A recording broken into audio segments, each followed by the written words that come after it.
Quick story. A girl and a guy met and fall for each other. They both love music, so decide to work together. And they were pretty good at it. Now on the surface, everything looked perfect. But oh, the stress of the city. So they decided otherwise. They packed up and left for the countryside. And that's where we meet this family, raising their children, growing their own food and their business together, on a quest to find a new normal and a new sense of happiness. And if you're looking for the same thing, then join us and we can unpack this thing called life together. Where are my manners? Let me introduce myself. I'm Shamel Olwago, my husband's Amondi Olwago, and together we are Nile, Ochi. And this is ZQEX. Hello and welcome to another episode of ZQEX Exclusives. If it's your first time here, then welcome. And if it's not, then welcome back. How are you? I'm good. Actually really happy today. Are you? Yeah, sunny day. It is a sunny day. I mean, come on. France, September. No, yeah. End of September. October, but yeah. Great weather. Yeah. That makes me happy. Oh, good. Yeah, don't much. I'm feeling a bit ungrateful then. Why? It's a bit meh. Mia doesn't mean unhappy though. No, it doesn't. So generally, I'm happy. Oh, good. It's just I'm not walking around, smelling flowers and skipping. I'm not skip mode. No, I understand. I'm leisurely stroll mode. Okay. And then outside of that, I'm just like, yeah, grateful to be breathing. So, good day then. I wouldn't go that far though. It's been a day. Okay, an alright day. It's been an alright day. Do you know what it is? I've been taking in a lot of information today. Okay. And usually when I have days like this, just general study days, I'm going to call them study days, though I don't like the idea of this study word. I feel like it's too attached to school and I just start getting the cold shakes. And I understand. School system, like that's the type of shakes I'm getting. I was studying today. I was like, yeah whatever. I'm sorry, I can't see Amber's studying. It's like that type of feeling. I'm like, that's not what was... Not available. Not available. Because I'm studying. Is that... All right, fine. You study. Well done. Good for you. So no, I was just researching. I was doing some research today. Okay. I'm not going to ask you what research it was. That's true, because it's private, isn't it? It's private, isn't it? You had a busy day today.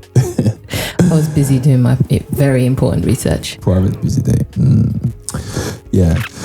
Do you know what? I was actually going to enlighten you about a few news today. Enlighten me. Yeah. Go. It's like random news, yeah? Give me the random news. Number one. Did you know Elon Musk is now back again the richest man? How? In front of Jeff Bezos. That's post-divorce then? Yeah. Jeff Bezos now is second. Oh. Well, actually, he made a joke about it, But, when you're a billionaire, you can go back and forth and say, ha, I'm richer than you today. Can you? And then, yeah, I'm sure they do that. Yeah, I guess. Yeah, apparently it is. I mean, French article saying basically, Elon Musk is becoming, the richest man. Question mark. Apparently, that's what it is. But that wasn't the first time. I think that there are people way richer than them. He's coming back. Yeah, of course, but and these are the celebrity rich. This is what is it? Trivial news, isn't it? Trivial news, yes. Yeah, trivial. that's what it is. It's just trivia. Blah blah blah. It's the blah blah news. Okay, it's the go. blah blah news. Okay, cool. No, it's just I thought it was important to mention. How is that? How do you think is that? I think it's a whole lot of, I'm gonna say hoopla. Hoopla, yeah. And I think that the real richest person. I mean, look at the picture. Just smiling and and Jeff Bezos being like, oh no, not again. It's just all I'm seeing is a sea of beige. That's all I'm seeing, and I'm like, this can't be it. Hey, look, you know what? Apparently, that's what's going on. I feel like the real richest person is like, you put my picture up on there and you disappear tomorrow. Oh, I see. That type of thing. Because would you really want people to know? Oh, well. I wouldn't. Well, I think it's like it's marketing at this point. At the end of the day, they're both in commerce, and I think that when you're in the business of sales, it makes sense for people to put a face to it. Oh, so it's kind of, it helps their business that they are actually a public figure. Well, I think if you're in the business of, I don't know, nails or screws, these people been made money, right? Yeah. But no one's interested. You don't need to put a face to it to sell a nail or a screw, do you? They sell by themselves. No. Yeah, of course you don't. Boom. Yeah. Probably way more richer. There's more people who own nails and screws than electric cars. Can you figure of something that could happen that if you have like a nail or screw business and something happened, what could happen for business like that to go wrong? I think it would just be about a default on your product. Yeah, but you can manufacture that. And I'm talking about the manufacturers. I'm not talking about the retailers. I'm talking about like you make all the nails of the world. You sold that plastic nails instead of steel nails. No, it's like you just change the formula and now all the heads keep on chopping off as they're just... Do you know what's funny? You know what I mean? That happened before. I remember using a few of those screws. Yeah, and you never came back to them. The drill literally just obliterate the actual... yeah, that was them doing a money thing. Like they were just... Yeah, there was scraping the surface and said, you know what, we need to make some gains here this month, so half of these nails are going to be duds. It is what it is. Just throw them in to the mix and then everyone gets one or two per packet. No, it wasn't that, it was batch. Oh, was it batch? You got a bad batch. Then you got a bad batch. Like the other day in the garden, like when we took out, and those nails, we took out the nails from that piece of wood we trying to get rid of. Yeah. And there was nails in it.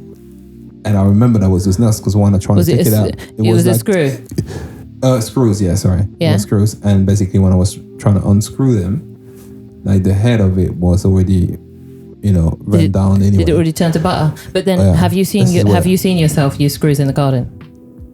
What do you mean? It's an assault on the screw. Me? Yeah. Why? You will mash up the head in the screw. Well, yeah, because it's just yeah, but that's the whole point. You don't mash up the head on the way in, so that if you ever need to take it out, you're working with something. Come on, you're doing bad now. No, not really. You know that there was like some silver looking one that were not really good. No, they weren't. But then this is the thing. There's a hierarchy though. Hey, when you go in the shop, you want to run. It's better that the nail of the screw, the head of the screw, become better rather than the actual tip of your of the drill. Well, then there's hierarchies to that too. Which means that the screw has a default. If the that's tip of your drill, that's what it was, a bad batch. But sometimes you buy the cheaper ones, and you pay for it. True. It wasn't cheap one. It was actually like this zinc. You know that there are ones that are cheap and there's ones that are like pay this, and you're like, 100 quid for a pack of 50 screws, and you cuss in. You go home though, you use them all year, not budging. Come back, pull them out, use them in something else. Come back, pull them out, use them. You can't do that with a cheap ass screw. What are we talking about? I imagine like in Ochi, it's just about all you do. Like it's a podcast about nails and screws. Hi, Virginia. Screws. Virginia's they're out. They're out. Not this week. Sorry. Oh no, we're not going to do this for an hour. No. Yeah. But anyway, no, I wanted to. It's trivia. You said trivia news. Yeah, trivia. Yeah, can't get more trivia than screw heads. Yeah, that's true. But I'm just like, I'm sure I can find something more interesting. Go on. This. So I've got another one. Yeah.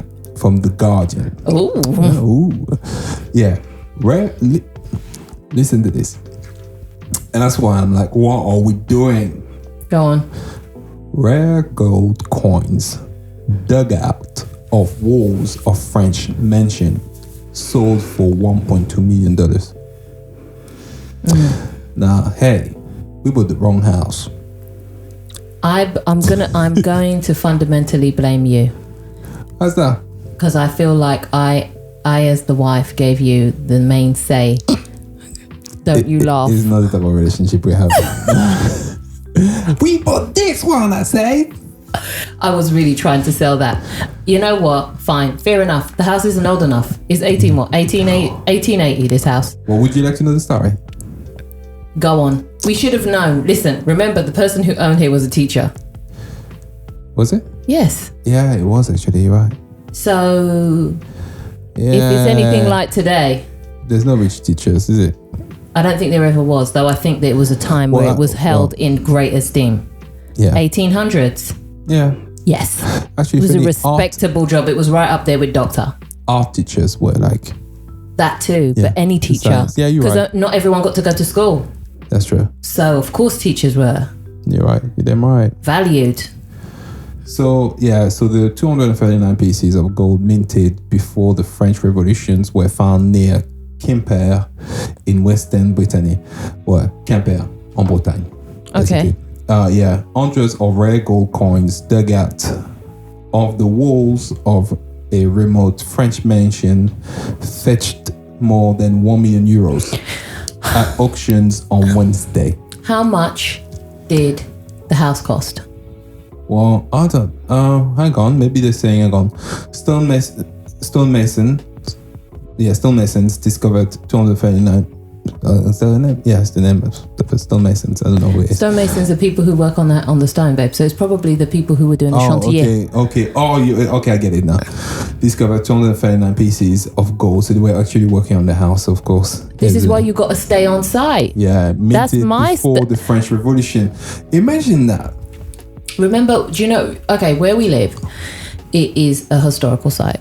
Yeah. So we were told as a clause in our deeds that basically if we find anything from the Roman era, yeah, which is where the era is around here, this is the historical site, that we basically got to down tools whatever we're doing, call people, get them in here, and the site basically belongs to them until they're done. This is absolute. You know, this is why they say when you hold gold, it can be seized, because ultimately, if you find like a treasure, whatever you want to call it, on your property, it is not really used. No, apparently not. And I said to you immediately, I'm signing this, but I promise you right now, I'm not going to respect it. No, I find one Roman spoon and it's mine. No, nobody would. You know, I mean, you can. Okay, fine for the bat. That's fine. What bat? Yeah, because if you got bat in your house, so then you have these things you can't do. That's a living creature, though, babe. We're talking about. No, this is why I'm saying this. I know because we got a bat as well. Yeah, I'm just like no, but I'm like okay, fine. I'll allow it for this. The house did come with a bat. That's true. Yeah, but I'm not gonna say nothing, just in case that happen. So you don't know what I will do. Oh, I baited you up. I just blew up the spot, babe. But no, because but sorry, you take all the decisions. You were joking. You're right. Yeah, I like it. Yeah, see, I did it. Yeah. So what was I saying? So apparently, so when they began renovating the property near Quimper in Western Brittany region, Bretagne, I don't know what they called it, Brittany. Brittany is not even the equivalent of Bretagne. Yeah, but then you know what do you lot call Great Britain though? Grand Bretagne. Exactly. It's not Great Brittany. So it should have called it Britain and done, right? Yeah, that's what I'm saying. But I think that they felt, listen, it's a bit too close to actual Britain. The truth is because... So why don't you just call it Britain? Because I think this... Call it Brittany so we know it's like, it's not the wife, it's the wifey. Yeah, it's so close. They were going for wifey logic. Yeah, but right? But it's so close. I think that's why they... It's too close. I mean, in proximity. They used to have invasions from, English. You can say, I'm going to take a plane to Britain.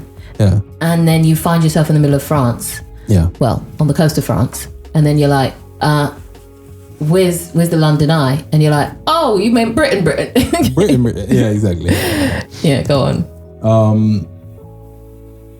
So auctioners, Ivory, I think Ivoire, so I guess Ivoire, Delois said the family kept 4 coins.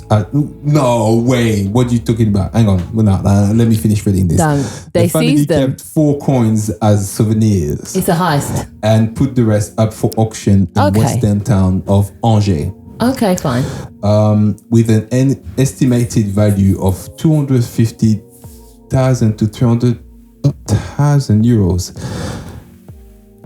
Bidding open at 8,000 euros. Well, what are they doing? Who are those people? Yeah, but I thought they said they sold it for 1 million. That's what I'm saying. But obviously, someone didn't know how much that was. Somebody evaluated it at one price and thought they were going to skim off the top. Yeah, I think so. And was like to the family, look, put it on for 8 and hope for the best. Yeah, I think so. You're right. And that's what they did. And then they were like, okay, well, the wife probably, the husband was like, what we're going to do is put on for 250 because we've got to pay for this house. Weird, yeah. And anything above that's bonus. Yeah.